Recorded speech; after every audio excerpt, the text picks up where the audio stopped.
Hey guys, we're going to try things a little bit differently for chapter 2 of history. We just finished chapter 1, the story of the first Americans, and we talked about the migration from Africa to the Americas.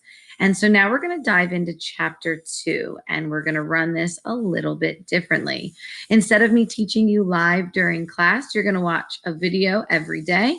And then after the video, you will have a little activity for you to complete to show me that you are understanding what was in the video and also that you are thinking about what information you learned in the video. So I'm going to go ahead and get rid of my face here so you can hear my voice and see the screen. So in chapter 1 of history, the story of the first Americans, we answered a lot of questions. But there's one question that we still have not answered. And that question is, who were the first Americans? We talked about them. We talked about why they were migrating. We talked about where they migrated and how they migrated, but we never really talked about who they were. And so by the end of chapter 2, our goal is to be able to answer that question. Who were these first humans in the Americas? And in order to answer that question, we're going to be focusing on one of our vocabulary words in particular, and that word is culture. And if you remember, a group's culture is their way of life, it's how they live. And so, what we're going to do is we're going to be analyzing the culture of these first Americans. And by the end of chapter 2, after looking at their way of life, their culture, we should be able to figure out who they are. Now, at the end of chapter 2, you are going to be given a ticket to a time machine. And your job will be to choose specifically which culture you want to go back in time to become part of. And so, as you learn about the cultures of the first Americans, I want you to keep thinking in the back of your mind, does this sound like my cup of tea? Would I want to live as part of this culture? All right, so let's go ahead and get started. You can see that chapter 2 starts right where chapter 1 left off. If I grab my pointer here, we know that 12,000 years ago is when the first humans entered the Americas. So now we have our first humans in the Americas, and you can see the Ice Age is still going on. It won't officially come to an end until 10,000 years ago. Now, we're going to be talking about the culture or the way of life of these first Americans. And their culture, when they first enter the Americas, has a name. And because their goal is survival, that is their number one goal, and survival requires food. Their culture is actually named kind of after one of the most important things in their life, and that's hunting. And because we know that woolly mammoths are an example of one of their main sources of food, mammoths are giant mammals. They also hunted other giant mammals as well. And that is why their culture is often referred to as giant mammal hunters. And so, what we're going to do is we're going to kind of look into the life of a giant mammal hunter, and you're going to kind of put yourself in their shoes. And while we do this, you are going to be looking and analyzing this culture in a couple different ways, a couple different categories. You're going to be looking at the risk or the danger level of being a giant mammal hunter. You're also going to be looking at the reward, meaning how much would a giant mammal hunter get from one kill to be able to bring back to their people. We'll be talking about the types of temperatures that a giant mammal hunter would have to deal with. We'll also talk about their migration that they are doing as giant mammal hunters. We'll talk about what kind of shelter that they would have. And then finally, we're going to talk about their life expectancy. That means how old does the average giant mammal hunter live? Like our life expectancy right now as humans, I think is in like the 80s or the 90s. That doesn't mean that everyone lives to be 80 or 90 years old, but some die earlier than that and some live longer than that. But we're talking about the average age in which people as giant mammal hunters would live. So I want you to go ahead and use your best imagination, and we're going to see what life would be like as a giant mammal hunter. All right, here we go. Imagine you are a member of a band of early people moving closely behind a herd of mammoths you've been trailing for weeks. You and the other members of your band of hunters are carrying nothing but an atlatl or spear thrower to take down this massive animal. The atlatl, guys, was kind of the new technology of this time period. Nowadays, we think about technology like electronics and things like that, but technology is simply something that's created or invented to make life easier. And back then, their main tool for hunting was just a spear, which meant they had to get really close to these mammoths and these other animals in order to kill them. This atlatl was a spear thrower, and it allowed them to stand at a safer distance and still kill their prey. So if you take a look how the spear thrower goes, you can kind of see that the spear itself is attached to this thing that you would flick. And as you would go through the motion, you would be able to throw that spear at a great solid velocity that it would be fast enough to pierce the skin of the animal from much further away. This atlatl was a game changer. Now, looking over the area, you quickly realize you're not alone. You're not the only ones interested in the mammoth. A saber-toothed tiger, eager to sink its 8-inch teeth into the animal, is also watching, waiting to make its move. Now, you are not what that saber-toothed tiger wants. However, if you got between the saber-toothed tiger and his meal, it would absolutely, without a doubt, take you down. Now, just to give you an idea how big those teeth are in a saber-toothed tiger, I went ahead, it's about 8 inches long, which is about the size of a banana. So that is some scary, scary predator. You and the other hunters move in quickly and quietly to get to the mammoth before the tiger does. On a signal from your leader, you and the rest of the hunters throw your spears. The points easily pierce the mammal's thick skin. After wounding the animal, you all close in to finish the job, driving the spears into the mammal's heart and neck. You are able to get about 2 tons of meat from that one large mammal. Now, 2 tons of meat, that's a really hard amount to picture. When you guys go to the grocery store and you buy meat from the grocery store, you're typically buying them in 1-pound containers or 1-pound packages. 1 ton is 2,000 pounds, which means 2 tons of meat that you can get from one woolly mammoth.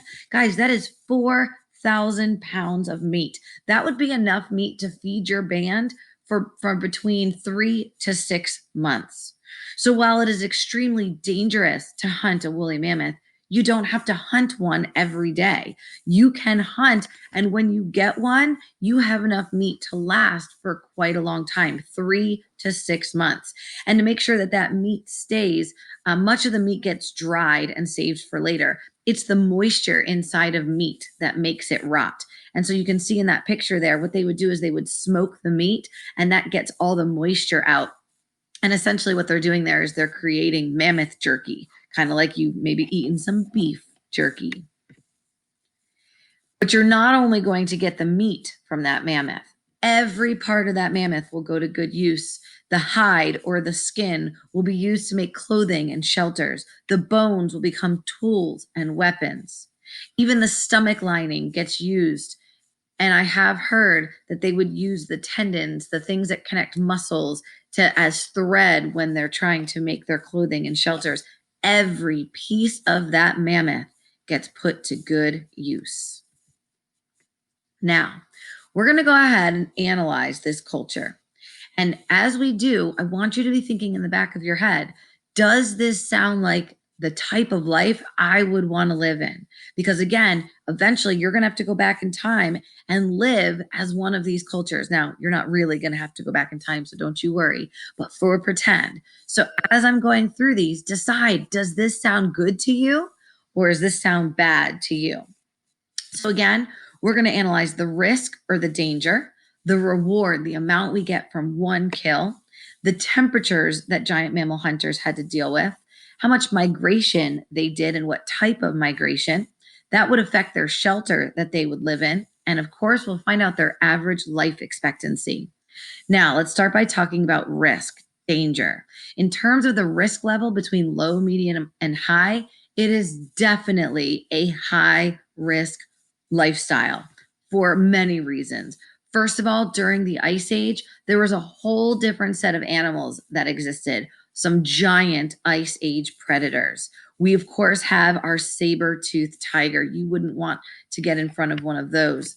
We also had, living in the Americas back then, it was called the American lion. Since then, the American lion has become extinct, and we'll talk about that. But the American lion was a fierce, dangerous predator. And just to give you an idea of the size of an American lion, this is a current lion that you might find in Africa. The American lion was significantly larger than that.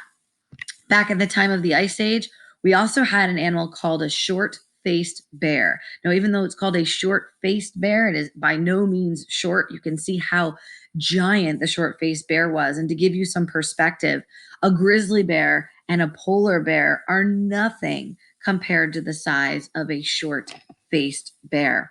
If you were a giant mammal hunter, you might also encounter the dire wolf. The dire wolf was an Ice Age predator that, if you look at the size difference between a current wolf that we have and now compared to the Ice Age predator, the dire wolf, these would be the types of predators you could encounter if you lived as a giant mammal hunter. Now, our prey, even though they are vegetarians, they don't want to die. And in protecting itself, it would become very, very dangerous. Hunting these woolly mammoths is absolutely a danger in itself. Now, I just read a recent article. If you've ever seen the movie Ice Age, of course, they have a sloth in that movie. And believe it or not, the giant sloth did live during the Ice Age in the Americas. It was believed to have been 20 feet tall. And it was another food source for the humans. And absolutely, just like the mammoth, the sloth would do anything it needed to survive the hunt of the human. So our prey adds some danger as well. So being a giant mammal hunter, guys, would be great if you like the danger. If you don't like that kind of danger, that might not be your cup of tea. However, the reward from one kill is absolutely plentiful. You get a lot. One kill, one woolly mammoth is enough food to feed your band for 3 to 6 months, plus all the other resources that come from that mammoth, the hide and the bones, all of those things. So while hunting a woolly mammoth is extremely dangerous, you don't have to worry about hunting every single day. Now, because the giant mammal hunters lived during the Ice Age, you would, if you became a giant mammal hunter, would have to deal with very cold Ice Age temperatures. We would also have to deal with a constant migration because our prey, our food source, is migrating, and we are always going to be migrating to follow our food source. So if you like the idea of that constant migration, great. If not, that might not be what you want to do. Now, if we're constantly migrating and constantly following our food source, we're going to need a shelter that we can take with us as we move. And so that is why giant mammal hunters, guys, had portable shelters. Port means move. So portable literally means able to be moved. And so you might have something like a teepee that you would use as a portable shelter. Now, taking a look at the lifestyle of a giant mammal hunter, the average life expectancy of this very high risk, high reward culture might surprise you.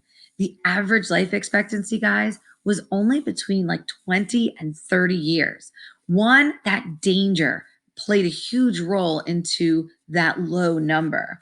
But something else that plays a huge role in this is just back then, the lack of medical knowledge, the lack of medical care. If you get injured, if you get sick, things that we can easily take care of today, they didn't have care for back then. And so something very small, something very minute could be deadly as a giant mammal hunter. So life expectancy, very short, only between 20 and 30 years. So I want you to take a second, look at this culture and ask yourself, if you had the choice, would you use your ticket in the time machine to go back and live as a giant mammal hunter with that high risk lifestyle, dealing with those ice age temperatures, that constant migration? Okay, look at these characteristics and you're going to have some reflection time. You've just watched the Tuesday video. Underneath the Tuesday video in your Google Classroom, it should say Chapter 2 Classwork Slides. And these slides are actually going to last us for 3 days, Tuesday, Wednesday, and Thursday.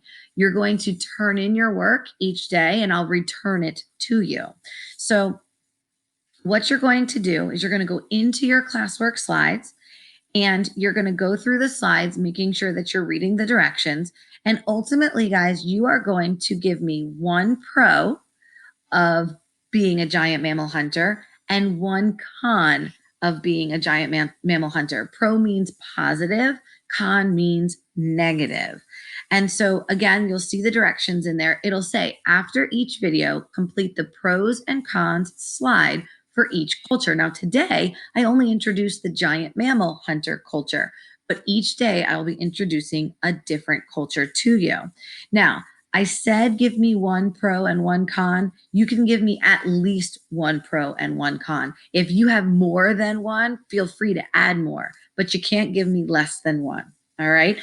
Feel free to go back and watch this video as many times as you need to. You can go back and look at it, rewatch it, because I want specific positives and specific negatives that came from the video. Mrs. Schaefer would call it text evidence, even though it's really video evidence. So that is your job, ladies and gentlemen.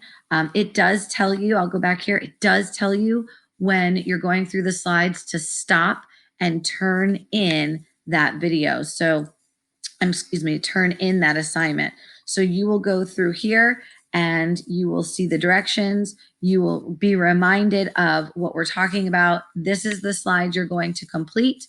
And then it does tell you here to stop and be sure to turn in the assignment so that I can give you credit for today's class. All right. I hope you enjoy this and have fun.